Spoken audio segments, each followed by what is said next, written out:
Hi, I'm Clara, and this is episode 2 of Listen If You're Lonely. Welcome back.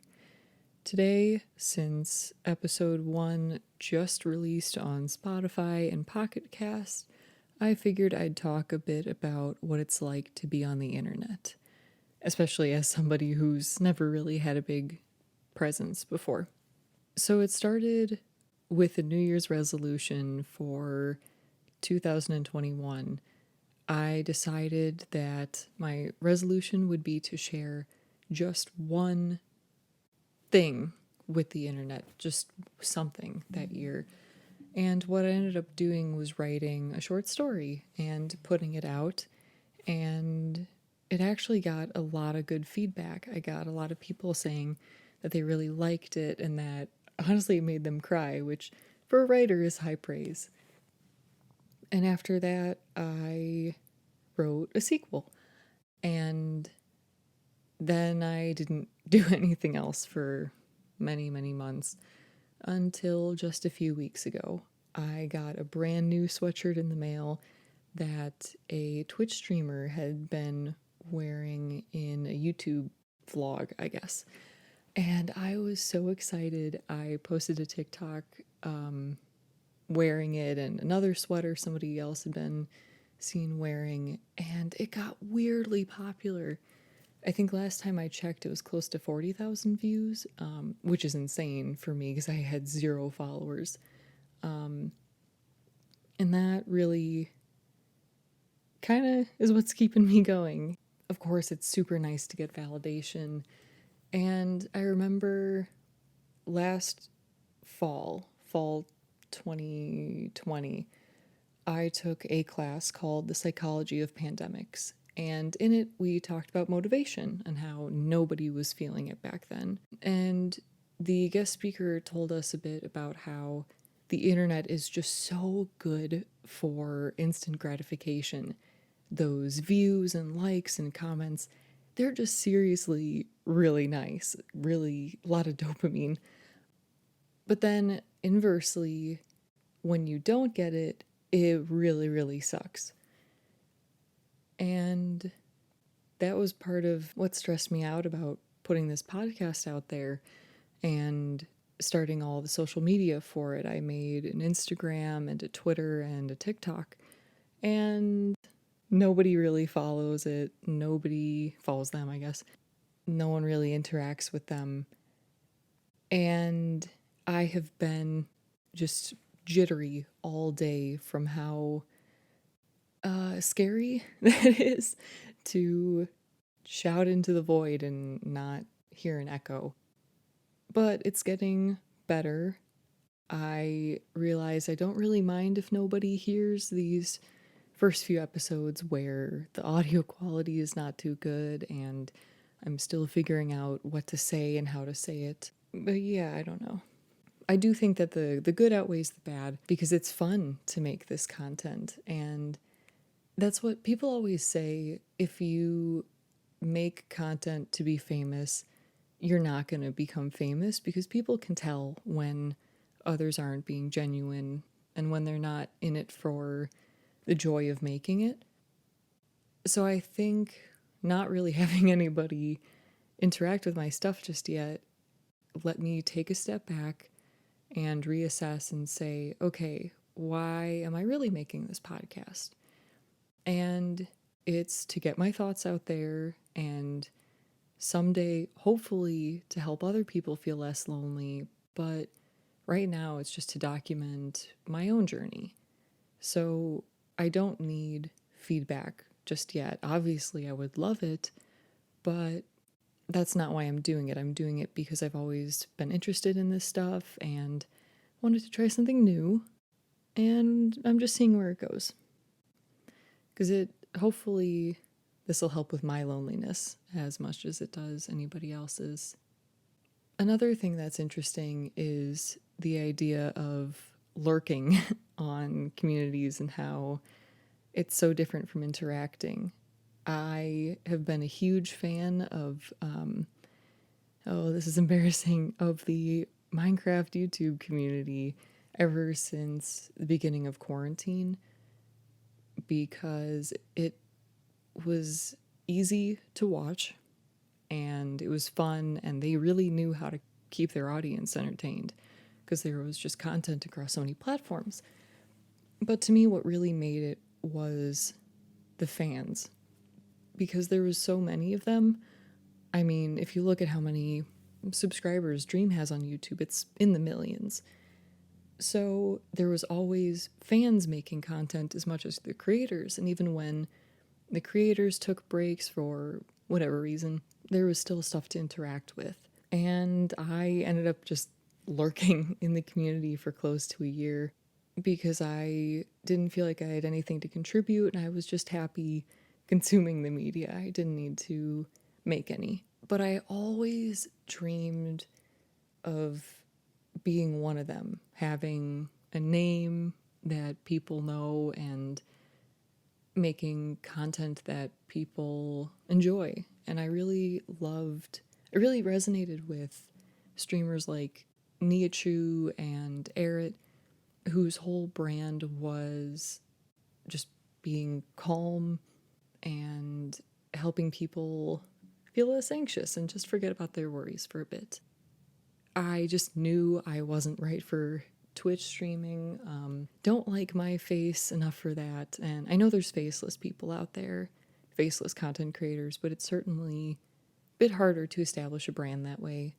And I was always scared of the live format of it. If something goes wrong, you can't pause and go back and edit out that clip. You have to just keep going. But then I was reminded of podcasting. And I used to have these skills in audio editing and recording because I went to a couple summer camps and I was always on the creative slash fine arts tracks. So one time we wrote short stories and did the recording, and we did, what's it called? Foley artistry. We did the background noises, and we presented them to our parents at the end of the week. And later I was part of a summer camp through my library, and we recorded voiceover for some short stories another group had made. And then, we edited them, and I think they went on the library website. So long story short, I knew how to record myself and I knew how to edit it, though I am certainly rusty. And that, led to, well, maybe Twitch isn't for me. Maybe YouTube isn't for me because I don't have any video recording or editing skills. But podcasting, that's still there. That's something I really enjoy listening to. So why not try my hand at it? And yeah, I think it's been fun so far, just sitting in my bedroom with this microphone in front of my face and just talking to thin air. Because who cares if nobody hears it? At least these thoughts aren't just stuck inside my head anymore. But I really do think that, like, anybody who loves something enough to try it out, they love video games and streaming enough to try that out. Or they don't even have to do video games. There's plenty of Twitch streamers who do art or just talking and cooking and stuff like that. If you like it enough and are interested in it enough and aren't just doing it because you want to be famous, then I really do think you should go out there and just try it. And I'm learning to take my own advice. And I did that by, posting those TikToks and stuff like that, recording those episodes, making an account on Spotify and on Twitter and Instagram and TikTok. And I have dreams of hearing somebody say someday, hey, I really like your stuff. It really helped me. But I really don't care if that happens a month from now, a year from now. Never, because there's a quote, all of you have a little bit of saving the world in you, and it's okay if the only person you save is you. So it's okay if this podcast is just for me to look back on in 20 years when I'm 40, and I'll laugh at it and say, man, that was funny. But at least I tried it. And I think that's the big thing. It's not having a what if 20 years down the line where I'm sitting at home making dinner thinking, what if I started that podcast when I was 20? What if I had posted that story? Maybe I'd be an author now. Stuff like that. And I don't think it's ever too late to start something new, but it certainly helps to have years, or I don't know, even months, to hone your craft and get used to being out there and work out all the kinks and slowly and steadily grow a fan base. Because not everybody can be, not everybody can have a meteoric rise. Sometimes it's just slow and steady wins the race. Another good thing about slow and steady is that I get to work up to telling my family and friends about this podcast. Because as of right now, no one I know knows about this. Even my dad, and I bought the microphone on his Amazon account. And I would like time to work up to telling them. Maybe someday I'll get some of my friends on here and I'll interview them. But for right now, this is kind of like a journal that I'm sharing with the entire internet. But they always say that it's easy to hide behind the internet. And it really is. If someday I'm so embarrassed of what I say here, I take it down and no one remembers but some strangers who probably won't think about it ever again. But when it's my family and friends, then they know me. They have opinions of me. And maybe this would confirm what they think about me, or maybe it would disprove it. But that's a lot scarier than saying this to people who have no opinion of me. Because then I can just be totally me and not worry about what anybody thinks. If somebody leaves a mean comment, I delete it. It's that simple. But if somebody I know were to say something mean, that one would hurt a lot more. And I know that sounds super backwards, saying, man, I'm totally fine with sharing this with a bunch of strangers on the internet, but not my own family. But it's kind of like what I was saying last time. It's hard for me to be me around the people I love because I care so much about what they think. And on the internet, I don't really care what strangers think.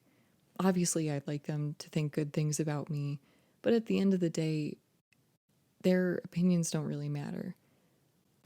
On the flip side, however, getting a compliment from someone online can sometimes feel a bit more genuine because they have no stake in whether or not you feel good about yourself. A comment on my writing from a friend who says, yeah, this is really good, it means a ton to me, but it's easier to think like, oh, are they really saying that? Or do they really mean that? Or are they just saying it because they love me? On the internet, if I post my writing and they don't even know my name and they say, this is really good, then it feels genuine. They went out of their way to leave a nice comment that nobody made them do, nobody said they had to, and it feels really nice. And it's hard to kind of reconcile those things of compliments from strangers on the internet can feel more genuine, but compliments from friends and family mean so much more. And I think, I have a friend who says, I'm so bad at accepting compliments. I'm like that vending machine that just won't take your dollar. No one's happy. Everybody's freaking out. And it's a lot easier to feel anxiety about the comments friends and family make. Because once again, are they just saying that because they love me or do they really mean it? But on the flip side, there's also obviously an issue in our generation with getting validation from the internet because you don't need it.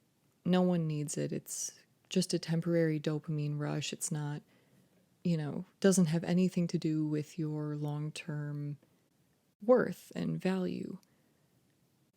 But it does feel nice. And that's what gets us. It feels so nice to have a bunch of strangers say, like, you're pretty or this is super cool, But they're not sustaining because they don't mean much more than just a stranger taking a couple seconds out of their day to say something nice. And when we see these people, like, when we see people on TikTok getting millions of views, you think that, oh, that person must be so cool. But we really don't know them. And it's hard to remember that and not get caught up in just wanting to be loved the way it seems like the internet just loves them. But the internet doesn't really love them because we don't know them. We're not their friends or their family. We're just some people who happen to scroll past their content. But it's so hard not to idolize that and want that for yourself. The, validation, like I said, and the fame and friendship and stuff. But it's so much less genuine than friendships that are built through more traditional means, same interests, and hanging out together and stuff, and getting validation from your hobbies from yourself, because those are the ones that are going to sustain you for a long time, and they're going to build you up and give you a strong foundation to build on for the rest of your life. And I'm still working on that, working on just learning that my opinion of myself is what matters most. My opinion of my paintings is what matters more than anyone else's, stuff like that. And I think it's something everybody's going to be working with for the rest of their lives since the internet is not going away anytime soon. And I think I'll end the episode there. So, thank you for listening wherever you are. I hope you're feeling a little bit less lonely, and I'll see you next time.